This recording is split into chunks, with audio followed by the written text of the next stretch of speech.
اعوذ باللہ من الشیطان الرجیم بسم اللہ الرحمن الرحیم السلام علیکم ورحمۃ اللہ وبرکاتہ۔ آج کی اس نئی ویڈیو میں اپنے تمام ناظرین کو خوش آمدید کہتا ہوں۔ میرے تمام ناظرین سے گزارش ہے ہمارے اس ویڈیو کو پورا دیکھیں، آخر تک دیکھیں اور اپنے تمام دوست احباب کے ساتھ ضرور شیئر کریں۔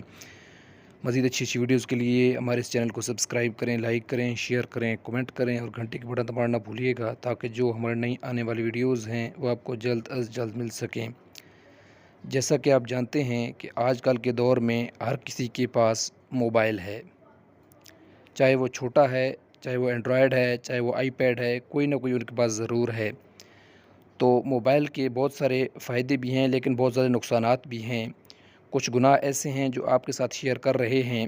میرے تمام ناظرین سے گزارش ہے یا تو موبائل رکھیں اور ان گناہوں سے بچ جائیں، اور اگر نہیں بچ سکتے تو پھر یہ موبائل چھوڑ دیں۔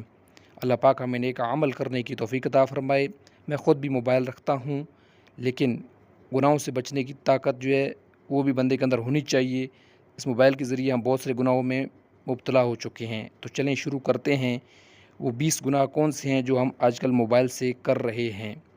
ان میں پہلا ہے بد نظری کا گناہ، دوسرا بلا اجازت تصویر، ویڈیو اور کال ریکارڈنگ کا گناہ، تیسرا غیر محرم کے ساتھ رابطے کا گناہ، چوتھا موبائل اکاؤنٹ کے ذریعے سود کا گناہ، پانچواں فضولیات کا گناہ، چھٹا وائی فائی چوری کا گناہ، ساتواں گانے فلمیں وغیرہ کا گناہ، آٹھواں موبائل کے اندر قرآن کی بے ادبی کا گناہ،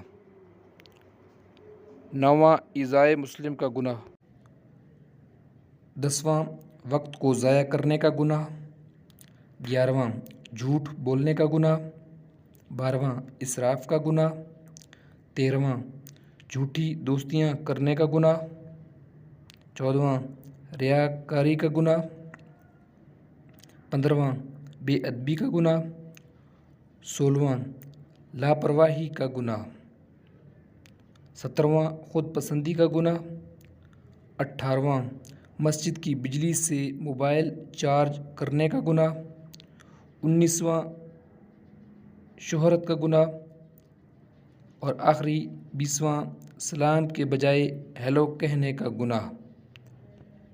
مزید اور بھی گناہ ہیں، اس میں ایک گناہ نہیں بتایا گیا جو کہ آج کل آنکھوں کا زنا ہو رہا ہے۔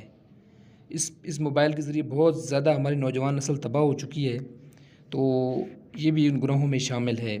اللہ پاک ہمیں نیک عمل کرنے کی توفیق عطا فرمائے۔ اس موبائل کے بارے میں کچھ علماء نے فرمایا ہے، وہ بھی شیئر کرتے ہیں۔ حضرت مولانا پیر ذوالفقار احمد نقشبندی دامت برکاتہ اللہ عالیہ فرماتے ہیں، اس موبائل کی وجہ سے قیامت کے دن ہزاروں لوگ جہنم میں جائیں گے۔ دوسرا شیخ الاسلام حضرت مولانا مفتی تقی عثمانی صاحب دامت برکاتہ اللہ عالیہ فرماتے ہیں، جو موبائل کے گناہ سے بچ سکے اس کے لیے موبائل رکھنا جائز ہے، ورنہ جائز نہیں، حرام ہے۔ تیسرا حضرت مولانا مفتی شاکر الرحمن نقشبندی دامت برکاتہ عالیہ فرماتے ہیں، یا تو ان 20 گناہوں کو چھوڑ دو یا پھر موبائل کو ہی چھوڑ دو، ورنہ روحانی ترقی نہیں ہو سکے گی۔ جی آپ کے ساتھ یہ ویڈیو شیئر کی ہے۔ میرے تمام ناظرین سے گزارش ہے کہ اس ویڈیو کو زیادہ سے زیادہ شیئر کریں۔ اللہ پاک ہمیں نیک عمل کرنے کی توفیق عطا فرمائے اور موت سے پہلے موت کی تیاری کرنے کی توفیق عطا فرمائے۔ اس موبائل میں ایسی چیزیں رکھیں کہ جب آپ اس دنیا سے جائیں تو پیچھے والا اگر کوئی موبائل دیکھتا بھی ہے تو اس میں ایسے محسوس نہ ہو کہ ایسی چیزیں تھیں، اور موبائل کے ذریعے ایسے کام کریں جس سے لوگوں کو فائدہ ہو، لوگوں کی زندگی میں آسانی ہو، لوگوں کو فائدہ پہنچے، وہ ویڈیوز بنائیں، وہ کام کریں، ٹھیک ہے جی۔ جب آپ اس کے لیے کریں گے تو وہ پھر جب آپ سوشل میڈیا پہ اپلوڈ کریں گے تو اس پر کوئی عمل کرے گا تو اس کا ثواب بھی آپ کو ملے گا، ٹھیک ہے جی۔ اللہ پاک ہمیں نیک عمل کرنے کی توفیق عطا فرمائے اور موبائل کا صحیح استعمال کرنے کی توفیق عطا فرمائے۔ صحیح ہے جی، اپنا خیال رکھیں، اپنے بچوں کا خیال رکھیں، اپنے گھر والوں کا خیال رکھیں۔ اللہ پاک آپ کا، آپ کے تمام گھر والوں کا حامی و ناصر ہو، آمین ثم آمین۔ اجازت چاہتے ہیں، ویڈیو دیکھنے کا شکریہ۔ اللہ حافظ۔ السلام علیکم ورحمۃ اللہ وبرکاتہ۔